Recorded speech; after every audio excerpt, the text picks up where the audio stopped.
A very good afternoon, distinguished guests, speakers, ladies and gentlemen. My name is Ankush and I have the pleasure of being your MC today.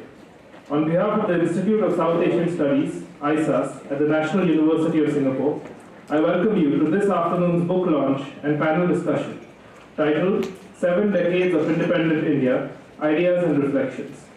To start the proceedings, I would like to invite Ambassador Gopinath Pillai, Chairman, ISAS NUS, and Ambassador at Large, Ministry of Foreign Affairs, Singapore, to deliver the opening remarks. Ambassador Pillai, please.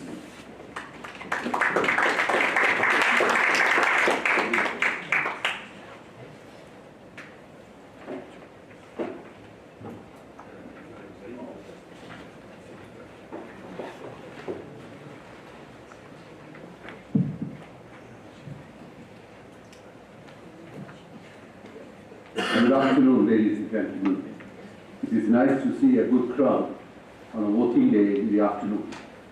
I think ISAS must be doing something right. Thank you very much for coming. We are honored to have today as our guest of honor, Dr. Daniel Puducherry. He's not here yet because he's got some other ministerial commitments, and he'll join us after tea break, after this panel discussion. The segment today, the program today is divided into 2 segments. One, the first part will be panelists, and we have got some very distinguished people on the panel. Professor Mohan, Dr. Gulati, and Amit Pillai, and Ronojoy. They are all worth listening to, and they are excellent speakers, very knowledgeable, and as ISAS chairman, I've been very proud of that. Professor Mohan just joined us in May. He's already been courted by so many politicians and thought leaders for his views on various things.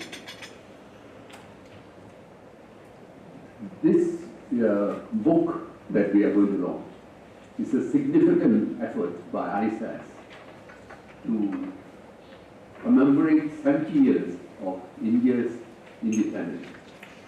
As a research center and policy think tank in Singapore, we are committed to advancing scholarship on contemporary South Asia. We expect the book to make a major contribution to the thought process on South Asia. India is a dominant player in the regional geopolitical landscape. As the region is as the region's largest country by size and population, as well as one of the world's fastest growing economies. It is of keen interest to Singapore as well as the rest of the world. While the world's largest democracy is seen as a success story in delivering stability and unity,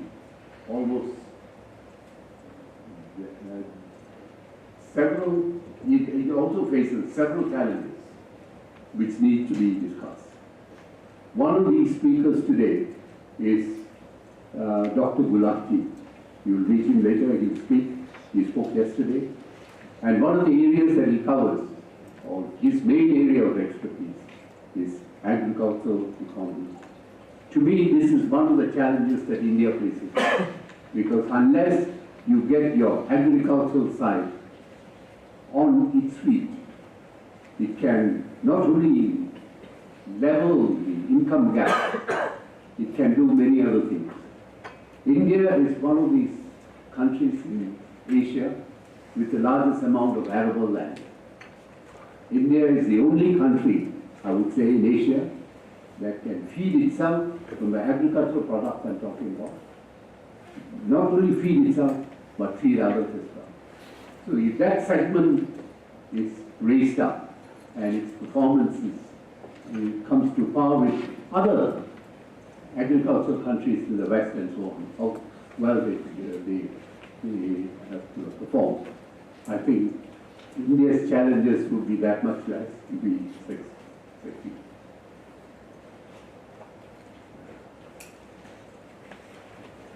We have had launches of this book in India in March 2015. In New Delhi, the book was launched by India's Finance Minister, Mr. Arun Jaitley. Singapore Consul General launched the book in Bombay. And in London, we launched the book with together with the London School of Economics.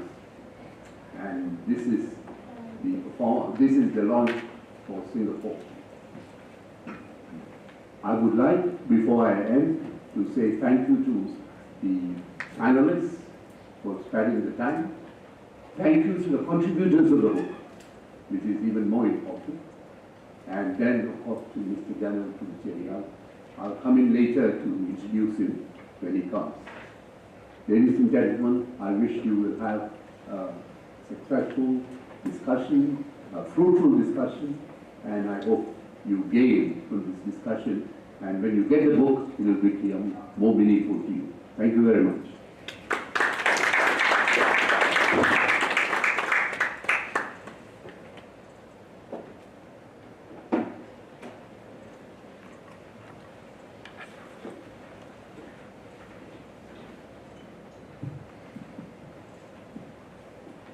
Thank you, Ambassador Pillai.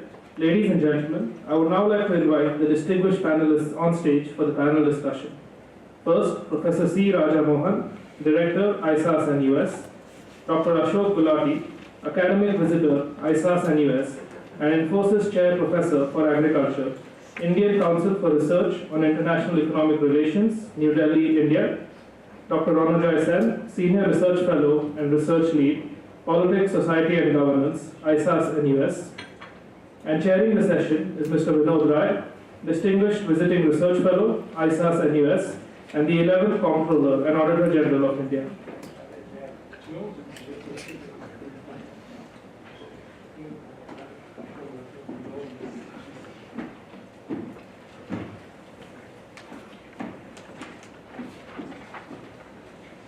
I now hand over the floor to Mr. Rai.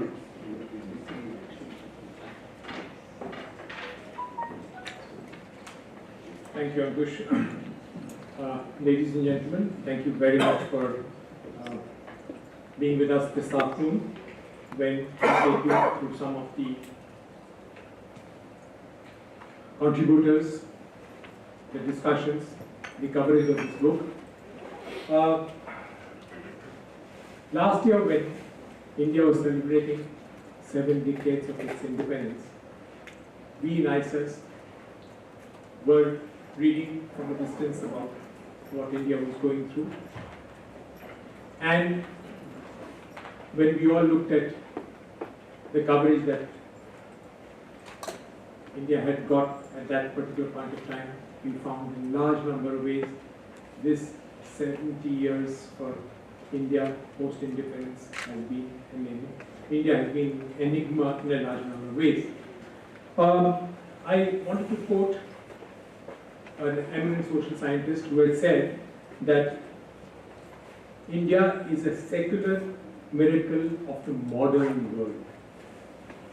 The issue was the diversities, language, geography, religion, and the painful birth that India had had.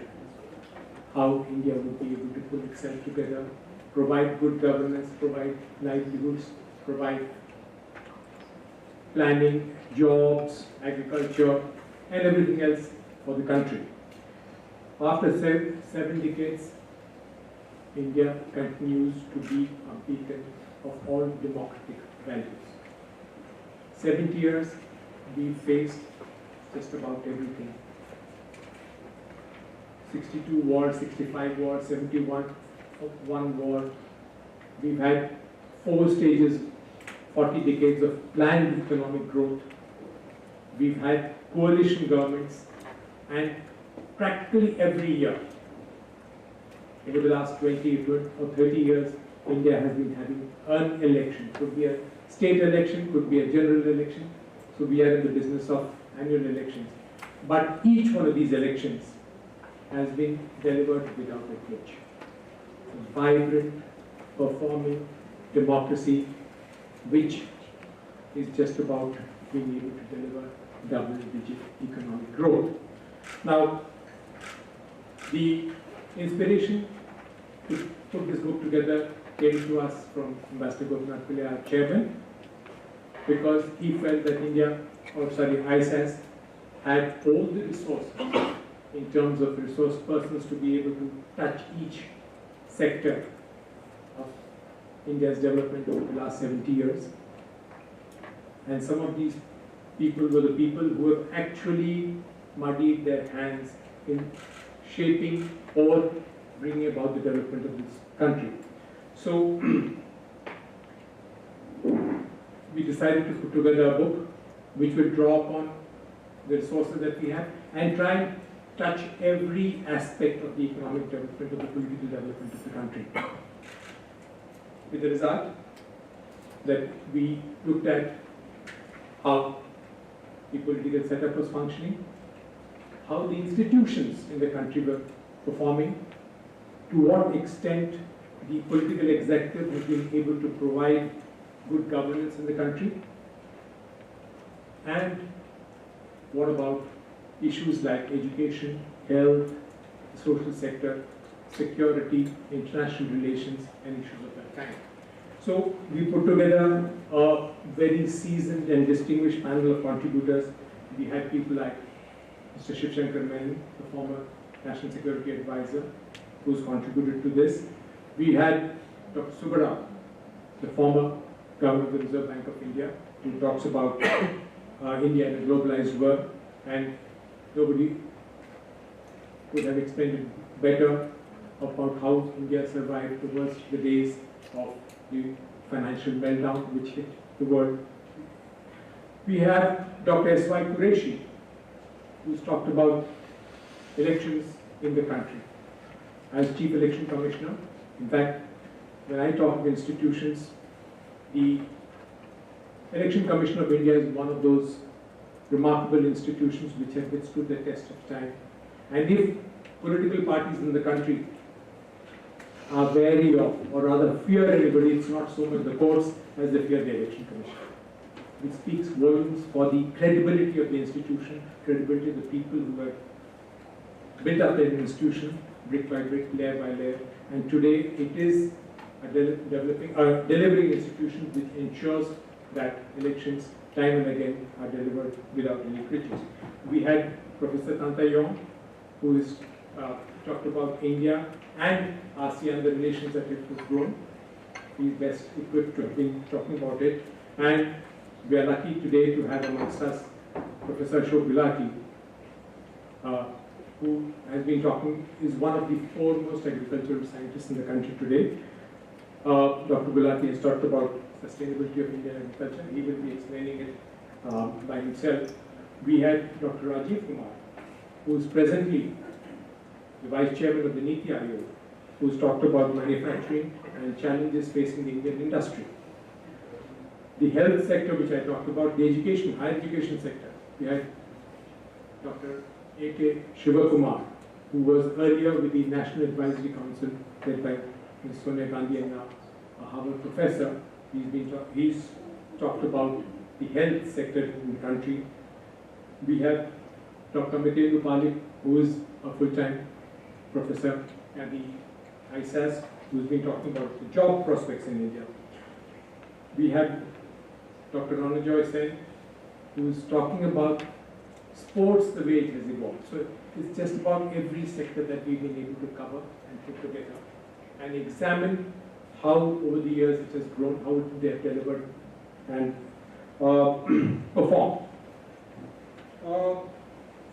Probably in a volume of 24 chapters or 24 essays, you can't really cover the wide gamut that India has gone through, the issues that it has faced. So one sector which we felt we could not cover and we could have certain restrictions was environment in the country. and it is come center stage today. But that's hopefully some point of time we will be able to focus upon that also. The civil service, corporate governance within the country are sectors which have all been covered. So it is a fairly comprehensive coverage of 7 decades of Indian development, how far democracy has been able to progress, how far democracy has contributed to economic growth, equity, and other issues within the country. So I do not want to explain each of these. We commit the book to you, and we would very much want you to go through the articles in the book and give us feedback. ISAS is very keen on getting feedbacks on it, so that going forward we will be able to, in case you feel there are gaps in the entire issue, take up those gaps. Today, we have a very distinguished panel of resource persons who will be dealing with the subjects covered in the book. It was only later that Professor Mohan has joined us, one of the best strategic thinkers and columnists that India has today. Dr. Mohan will also be speaking to us along with Dr. Gulati and Dr. Ronojoy Sen. Today, I will call upon Dr. Ashok Gulati to make his presentation first. Dr. Gulati is the Infosys Chair Professor at the Indian Council on Research on International Economic Relations. As I said earlier, he is one of the foremost agricultural economists in the country today, has tons of experience, chaired the Committee on Agricultural Costs and Prices. He sits as a director on the Reserve Bank of India, and is one voice which is heard in the country today, and he speaks his mind. I call upon Dr. Gulati to make a presentation.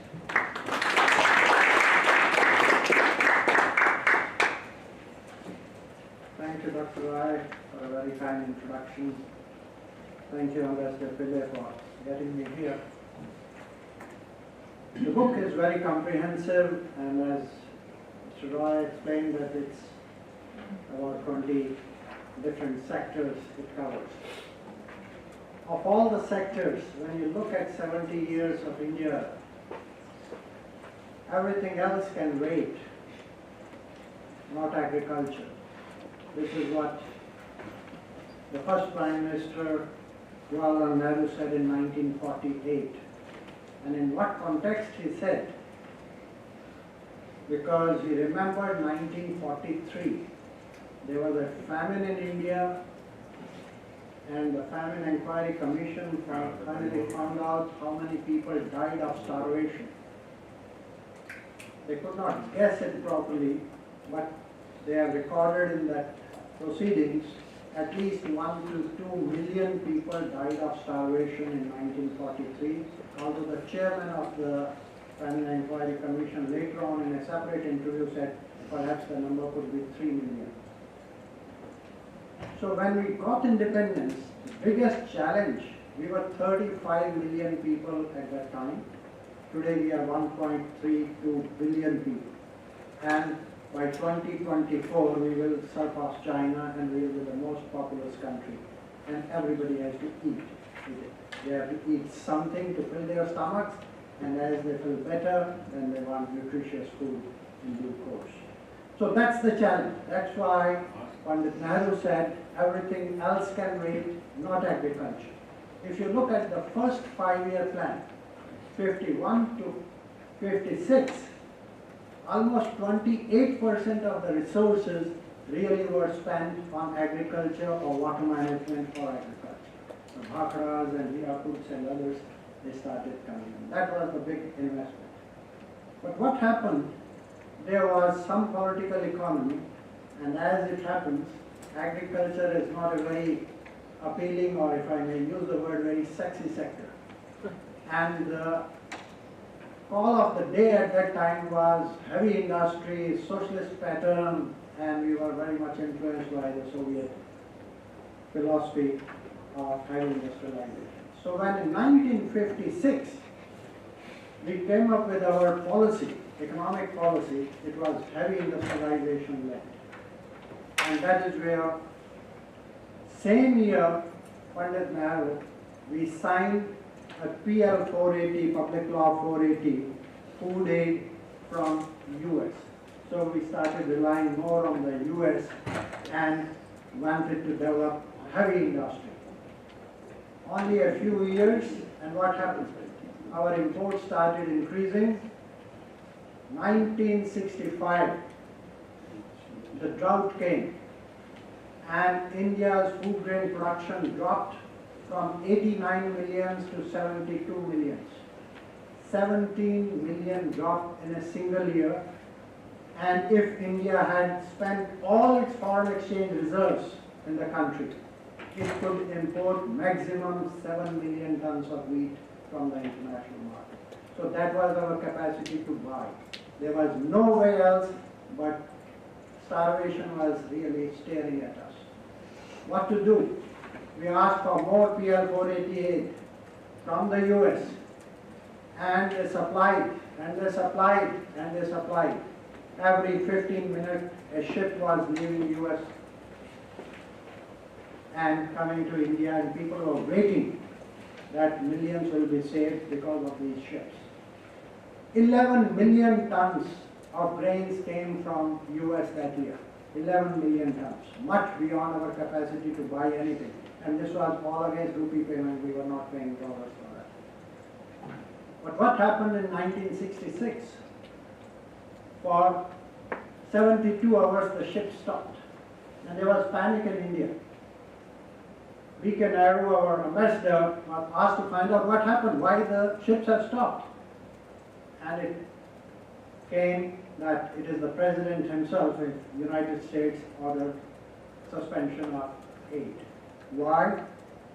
Because India had issued some statement in favor of Vietnam while US was having a war with Vietnam.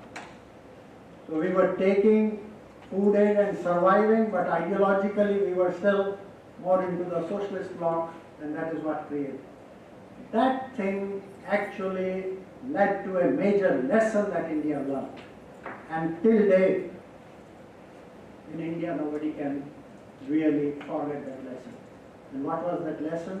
For your basic food, you cannot rely on others. Singapore is an exception because it is too small a country, and it gets all the foreign exchange of the world to buy from anywhere. India was not in that situation. Therefore, the seeds of Green Revolution were really sown at that time. 18,000 tons of high-yielding variety was imported from Mexico. Lerma Rojo and Sonara 64, two varieties which were fathered by Norman Borlaug, who finally got the Nobel Peace Prize for peace, because there is no Nobel Prize for agriculture, because he saved millions of lives. Those seeds came, and in '67 we had a bumper harvest, so much so we didn't know where to keep it. In Punjab, the schools had to be closed because the classrooms became the first godowns of Food Corporation of India to keep it. That is the beginning of the story. Today, where we are, if you look at 1947 or 51, when the data proper was there, our wheat production was 6.5 million tons. Today it is 98 million tons. 15-fold increase in wheat production. That is what Green Revolution is all about. We are second only to China in that. Rice, producing about 110 million tons today. We are the largest exporter of rice in the world. From nowhere. We were zeros and major importers, and look at where we are. It's not just wheat, rice. When I was of a young age, we used to stand in the queue for 2 hours, 3 hours to get 2 liters of milk. And to compare, I was talking in ISI yesterday, that in 1951, India's milk production was 17 million tons, 17.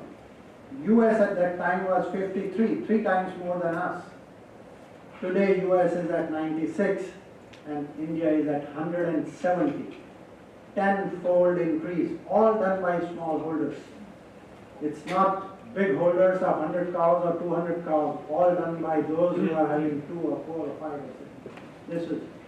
This is the wonder that India can do if it starts getting fixed on a particular thing. That's the level of potential that can be tapped by a large number of people. The latest 15 years if we look at, but that's history. Latest 15 years, Prime Minister Vajpayee took a bold decision when the country was debating and fighting the way they debated about green revolution, whether those varieties should be brought in or not. And he took a decision. You remember, many of you would remember the slogan that was given by Lal Bahadur Shastri, Jai Jawan, Jai Kisan. Prime Minister Vajpayee added something in that, and he said not only Jai Jawan, Jai Kisan, but Jai Vigyan, that means salutation to the scientist also. So our agriculture has to be based on science. And he approved BT cotton, the first GMO seed to be brought into the country. We were marginally importing or basically self-sufficient in 2002-03. Today, India is the largest producer of cotton in the world and second largest exporter of cotton in the world. From 3 million bales in 1947-51 roughly, when the data came, today we have 35 million bales of production. So this is all what agriculture can do and has fed India reasonably well now, but there are still challenges. And the challenges are, one, going from food security to nutritional security. That's a big challenge, where science can offer us a scope to even put more nutrition in basic staples, and that's what India is working on today. Only this season I got 4 varieties from Punjab of wheat. I have never seen in my life purple wheat. I have never seen in my life wheat, black color wheat. These were rich in omega-3, rich in zinc, and more nutrition, because our soils have become deficient in zinc and wheat had become deficient in zinc, and that was causing stunting. So you can inject right into the seed itself zinc-rich varieties. So how from food security to nutritional security, that is one challenge that we are going to be facing, and we are working on that. The other big challenge, India is the largest exporter of rice, as I said, and it is exporting roughly 3 to 5 billion cubic meter of water through rice. It's little export of water, and India is water-stressed country already. It's below per capita availability of 1700. So water table in many of the parts of the country is declining, Punjab particularly 70 centimeters a year. These are the ill effects of some of the policies that India has followed, free power and a lot of subsidies on fertilizers and so on and so forth. I think that is one challenge, that how to make Indian agriculture not only high productivity on basis of land, but also on basis of water, per cubic meter of water, how much you can. And you must have heard when Prime Minister went to Israel, one of the things that he has signed with them is how to use every drop of water more efficiently. I understand that Singapore also recycles much of its water. There is a lot of scope that you can, learning from any quarter, and whatever best models are there, this is one thing that can be done. Other problem is that at present our holding sizes are very small and they are still declining. Currently it is 1.15 hectare, that's the average holding size in India. Now how do you have harvest combines and tractors with a farmer who has only 1.15 hectare an average? Now we have to find a solution, and the innovation that has come, the way we Uberize the taxis without owning, you can get the taxi service, that's what is happening right now, Uberization of farm machinery. Started off harvest combines, now with tractors and very other implements. That's a big business potential, how to Uberize the farm machinery so that smallholders can afford that. Prime Minister has given another big clarion call of 100 gigawatt solar power. And it's coming on that land, and big industrialists who are putting their plants, that land is gone for 25 years. But why can't we put solar trees on the farmers' fields 9 feet high so that there is enough sunlight and photosynthesis takes place, they can keep on doing their farming, but also generate electricity for their irrigation and also for the cold storages in the rural areas and supply the excess electricity back to the grid. It can be a revolutionary change. So there are many of these ideas that are being at present piloted and at places also being scaled up. Towards the end, I would say, as milk, particularly livestock sector, milk and meat, and fruits and vegetables, this is what is going to augment the income of the farmers much more than the cereal crops. Prime Minister has given a call that by 2022-23 he wants to double farmers' incomes. Now it has to be done through this. If livestock and fruits and vegetables have to do, but these are perishable commodities and the entire value chain, the logistics is missing or much fragmented or much weak. So on an average about 25 to 30% of fruits and vegetables are wasted in the country. That's where the business potential is, which will be more nutritious, save that, make business sense with the bottom of the pyramid. So you reduce poverty in the country, bring prosperity in the country, but businessmen also can make money. I'm sure, I'm hopeful and pretty positive, despite the challenges of a large population, despite the challenge of water table declining, we will rise to the challenge, and hopefully India will develop a sustainable agriculture which will not only give food security but also nutritional security in due course. Thank you very much. Thank you very much, Dr. Gulati, for that excellent exposition on Indian agriculture through the ages, and most importantly, the hope that you give about sustainability of the Indian model of agriculture. Now, I'm sure there are lots in the audience who would like to engage with you on issues that you have dealt with, and hopefully we'll have sufficient time for that. Now, I call upon my colleague Dr. Ronojoy Sen to make his presentation. Ronojoy has had long experience as a journalist, and he's been editor with the Times of India. He joined ISAS, and his recent book on Nation at Play, a history of sports in India, has been a bestseller in India and is doing very well. Earlier, he'd written a book which we were very delighted to see being prominently displayed in the Cambridge University when we went there 2 weeks back. Chairman was with us, Master Pillai was with us, and that book is authored by him, Articles of Faith, Religion, Secularism, and the Indian Supreme Court. Dr. Ronojoy will make his presentation.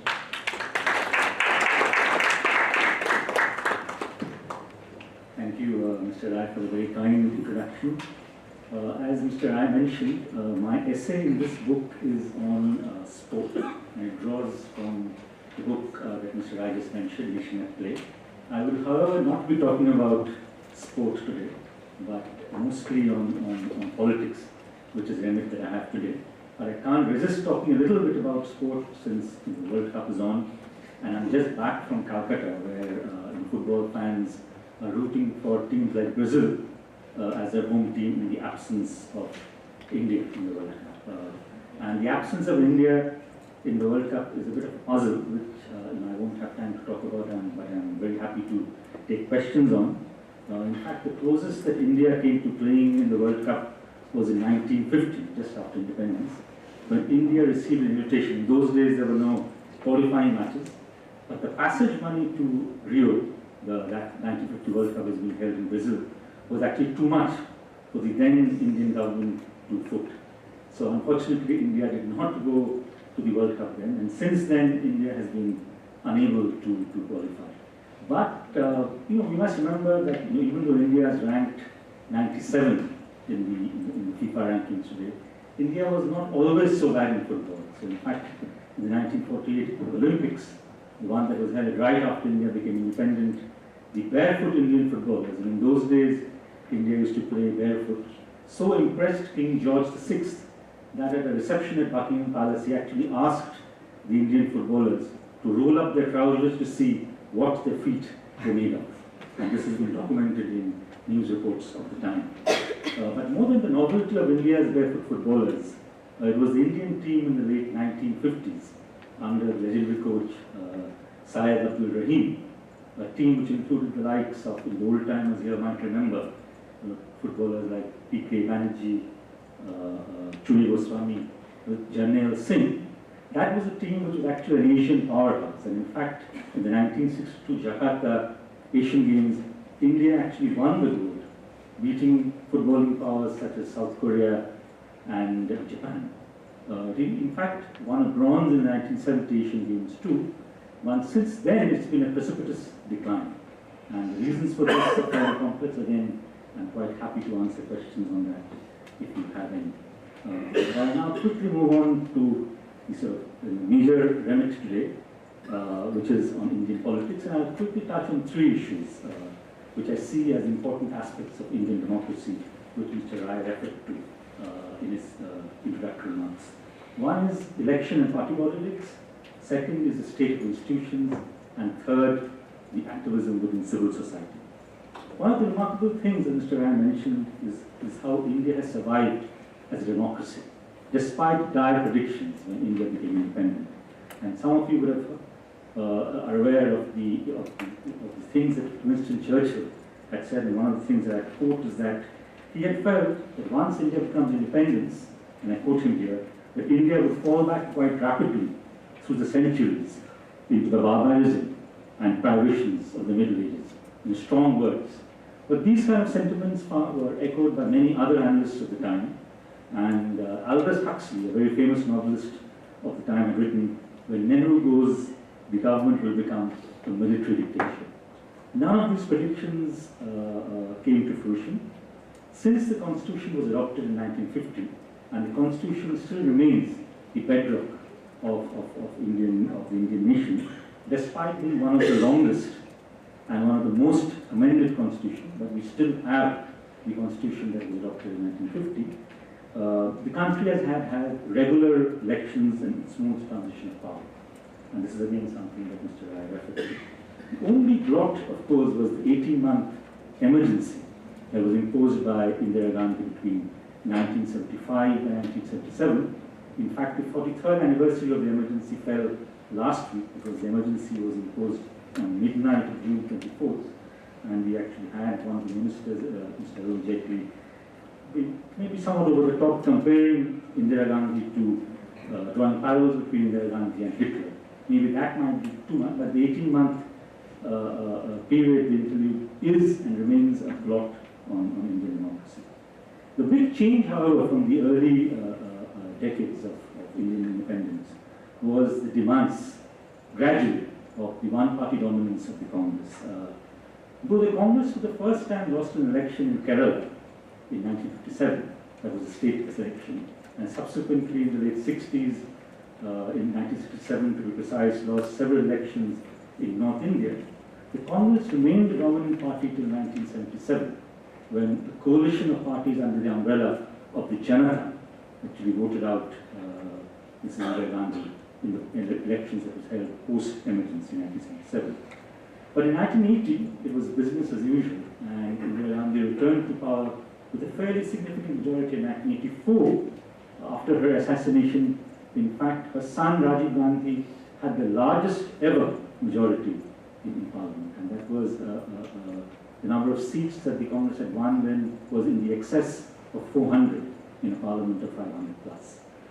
But it was only from 1989 that the Congress system, which is a phrase that has been coined by an eminent political scientist called Rajni Kothari, which cracked. In 1989, the Congress actually fell short of a majority for the first time, and since then, it has never managed to breach the majority mark.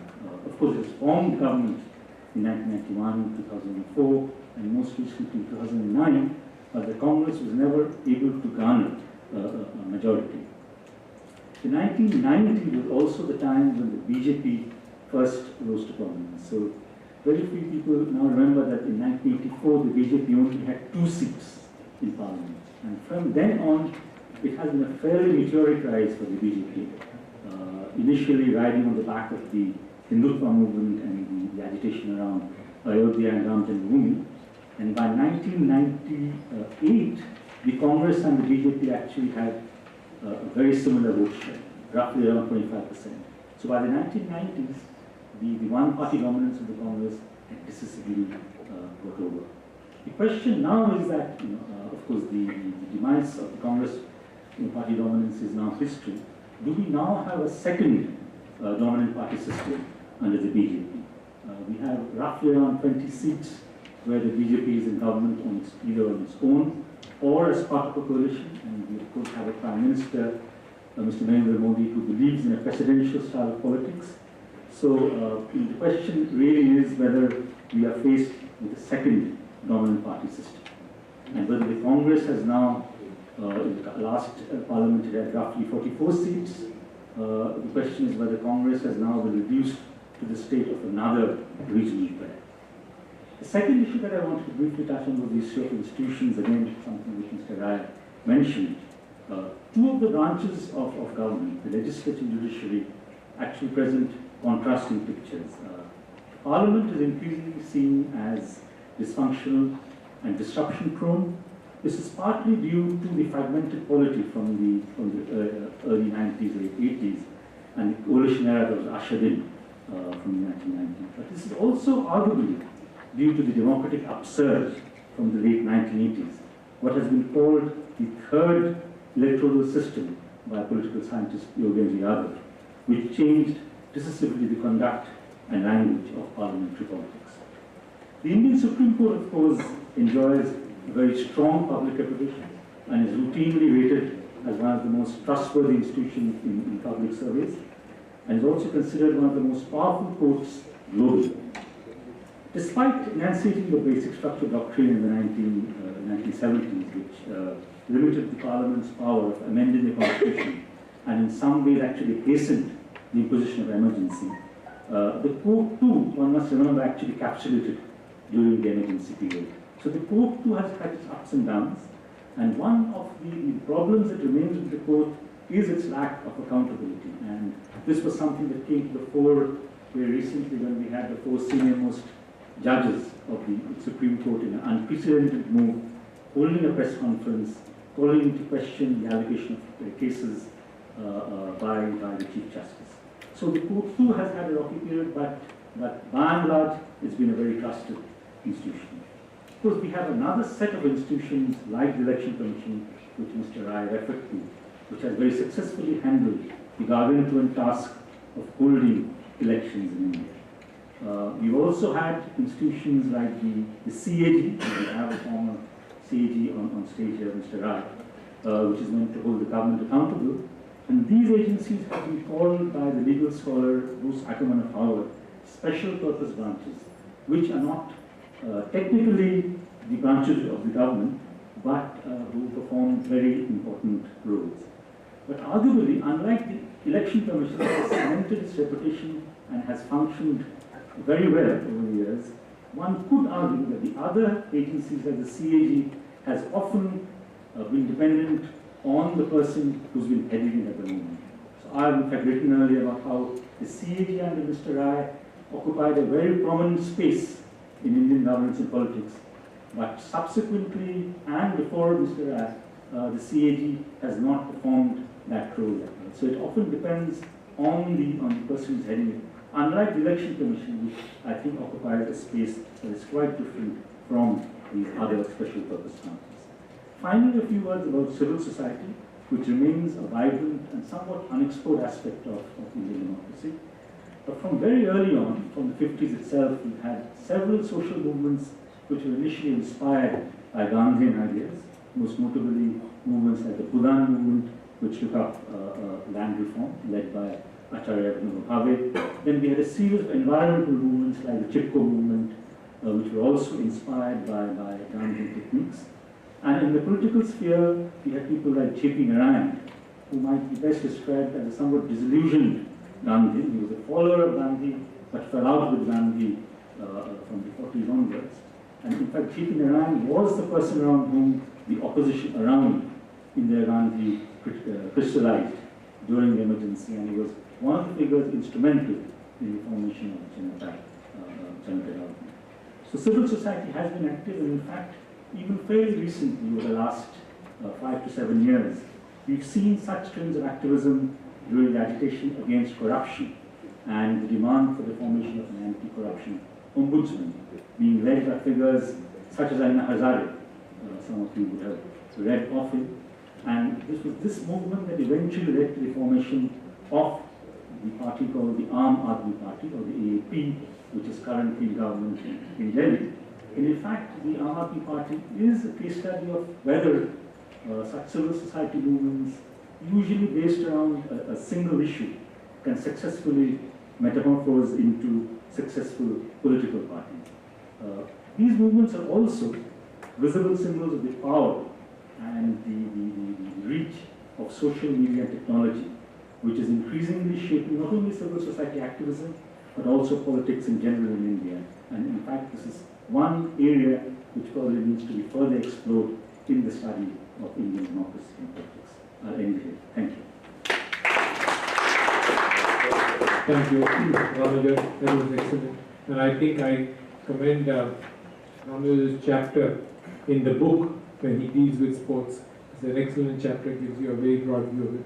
Thank you for that excellent presentation on Indian politics. Now we have the third panelist, Professor Rajamohan. Dr. Rajamohan is a nuclear physicist. He did his MSc in nuclear physics and went on to do his PhD in international relations. He was the Henry Kissinger Chair for International Affairs at the United States Library of Congress, Washington, D.C., and has been a part and headed all the major think tanks in India. There is none that he has not. He's been in the Observer Research Foundation, the Center for Policy Research, and the Institute for Defense Studies and Analysis, and founded the Carnegie Center in Delhi. I think the only thing missing from his CV was being in ISAS, and he's added that also to his cap. So after having served in the NTU for about 2-3 years earlier, Dr. Rajamohan.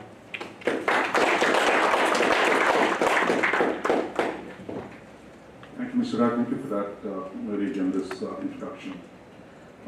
Let me begin by commending the book to all of you. It's been a wonderful collection of essays and very timely that reflects, and in fact the subtitle of the book says Reflections, and it's also written in easily understandable terms, and it's not one of those books that puts you to sleep on those heavy academic type of books, but it's a genuine reflection, I think, worthwhile for all of us to take a look and to absorb. The book, of course, has some essays on foreign policy. That's very much part of India's evolution. There's one essay by former National Security Advisor Shiv Shankar Menon on India's external security challenges.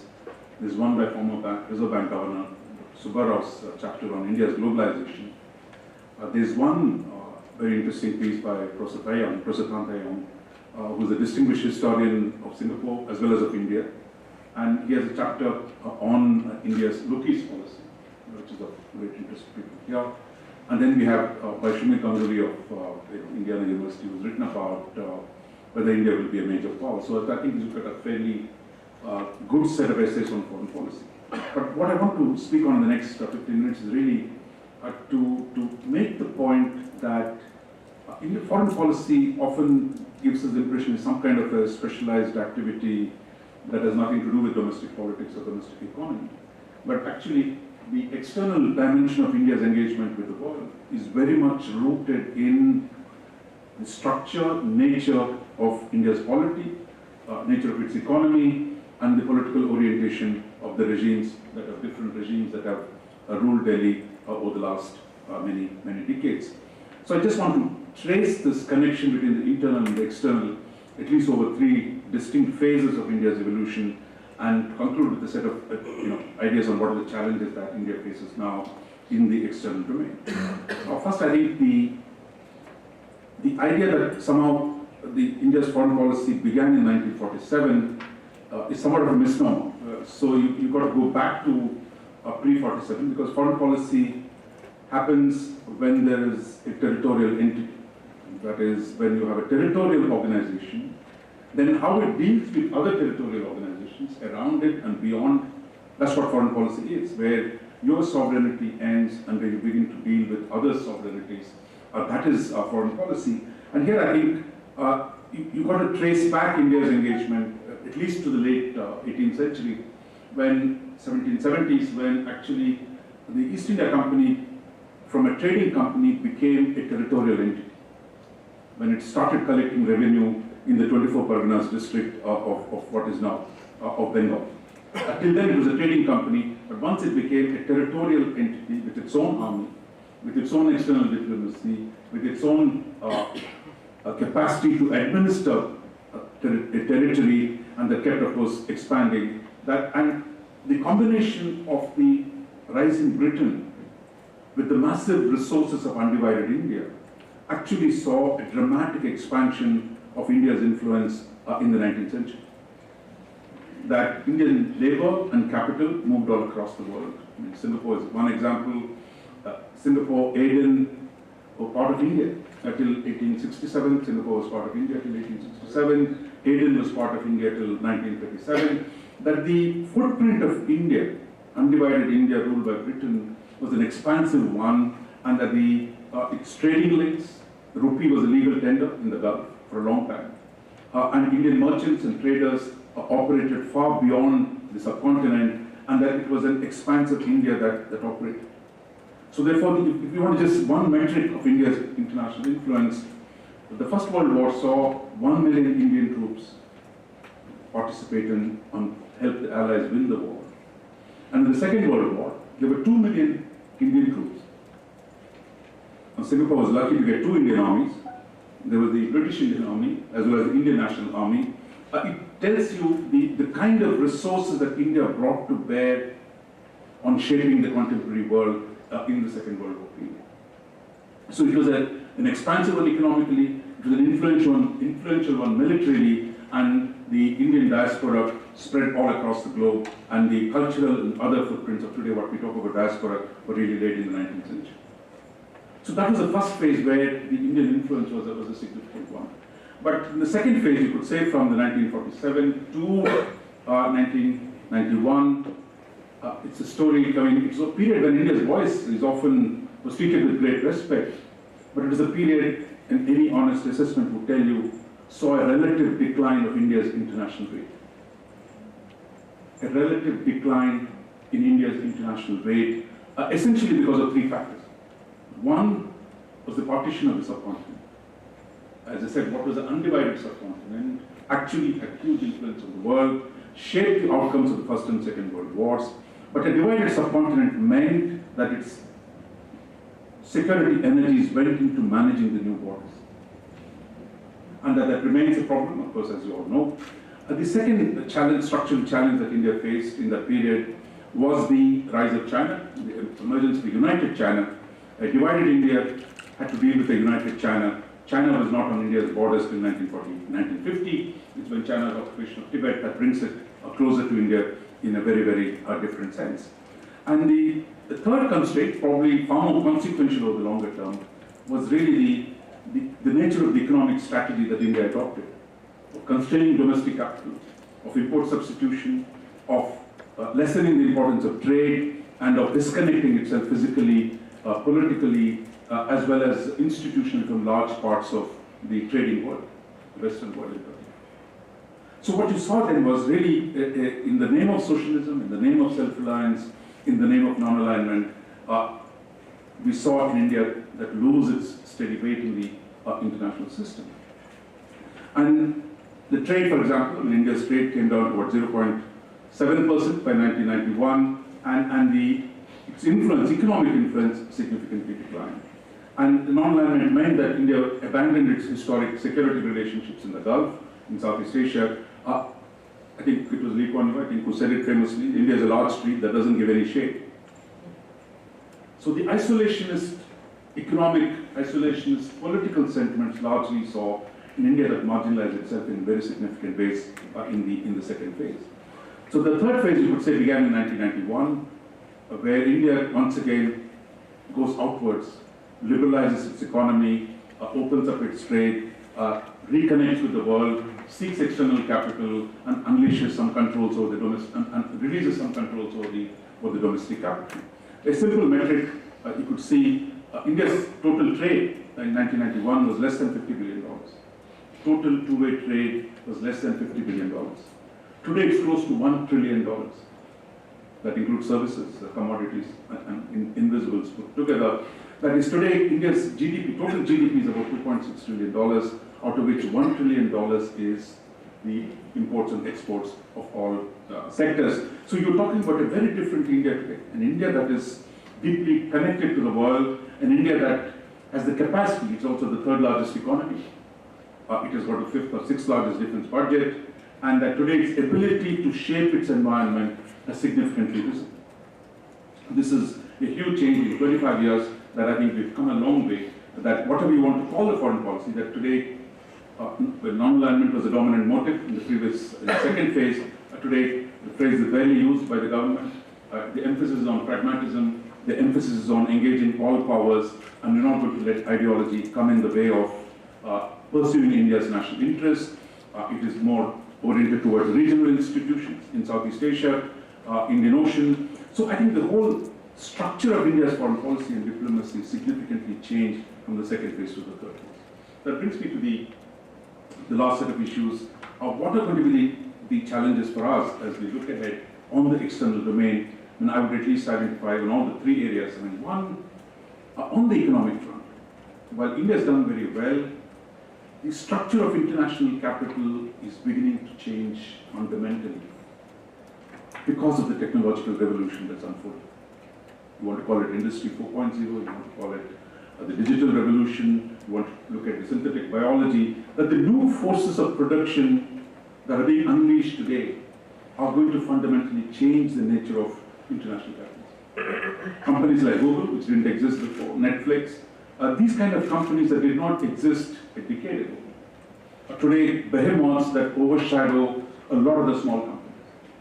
Now, to deal with this new technological revolution and to deal with the new forms of capitalism that are emerging, I'm not confident if India is fully ready. It's a paradox that India has significant innovation taking place in Bangalore, in Pune, in Chennai, and outside Delhi, but it is still to be integrated effectively into national policy. That what we see in China is using artificial intelligence and big data and these things for economic progress, that you still don't see a coherent strategy in India in terms of how do you leverage the new technologies, despite the fact that India is one of the, contributes the largest number of human beings to develop these technologies across the world, whether it's in Singapore or Silicon Valley. You see the Indian talent everywhere. But within India, it's not clear that the state, the governments have actually come to terms with how to use the technological transformation. Our Prime Minister has talked about the digital India, startup India, but I think translating those initiatives is going to be very, very critical for the coming years, that how does India deal with a fundamental change in the international system. Second, I think on the political side, the pragmatism of the last 25 years has served India very well on the foreign policy side. But today, many of the familiar land posts are going to disappear. We thought globalization was inevitable. Right now, if you look at Trump, you look at Brexit, you look at what's happening in Europe, it's not clear how this story of globalization is going to play out.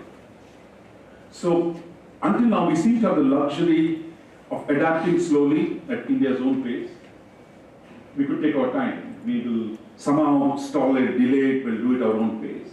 But today, I think the problem is Trump is saying the same thing as Indians often say in the trade negotiations: globalization is not good. Or I don't care for the global rules, I need to have my own. So this is going to create a fundamentally different set of economic, political challenges internationally on globalization. On today, when Trump is fighting with the Germans and the Canadians and the all the Europeans and the Japanese, this is not the world that in which you thought you were framing your foreign policy. An American retrenchment, if it could take place, an American withdrawal from this Eurasian landmass would demand that India play a very, very different role. Are we mentally, physically ready for it? And I think that is a huge challenge. A third set of issues is really the neighborhood where we live in. The 25 years ago, 30 years ago, India and China were roughly equal. The GDP was roughly equal, even as late as the late 1980s or early 90s. Today, Chinese GDP is 5 times bigger than India's. India is at 2.6, China is at $12 trillion, maybe they hit 13 already. But you're talking about a gap today between China and India, which is huge. How does India cope with this unprecedented emergence of a great power on its borders, and what does it mean for India's own neighborhood policy? That challenge we barely begin to understand, let alone address. The second set of challenges, I think, is the enduring tragic legacies of partition. That can be find, if we don't find ways to reconcile within the region, if we don't find ways to overcome the consequences of partition, I'm not just talking about India-Pakistan relations, something like what's happening in Assam today. How do you distinguish citizens? What is the basis on which you define who is an Indian citizen, who is not? How do you deal with migrants? These are huge issues that test the core of Indian state. That we still don't have defined borders, it's a part of the problem. But I think the challenges are multiplying in different ways all across. Therefore, a conscious political effort to overcome the legacies of partition and of restructuring South Asia into a new commonwealth where all of us cooperate while keeping our sovereignties. That, I think, is going to be a huge challenge. And lastly, which the book, the institutions, the structures, that the domestic political structures, at the bottom of it all, I think, internal coherence is critical for the success of any state external. So, as the world and its sweeping changes impact on India, the need for India to renew its internal strengths, of internal cohesion, of finding ways of knitting its diverse communities into a single national purpose, that challenge, I think, also remains pretty powerful. So I think as we look ahead, that India has come a long way, as the previous speaker said, but I think we are in a new phase where the external dynamics are going to change profoundly, whether it's economic, whether it's technological or political, and this demands, I think, a much, much greater burden on India's political and intellectual classes. Thank you very much, Dr. For a very broad speech.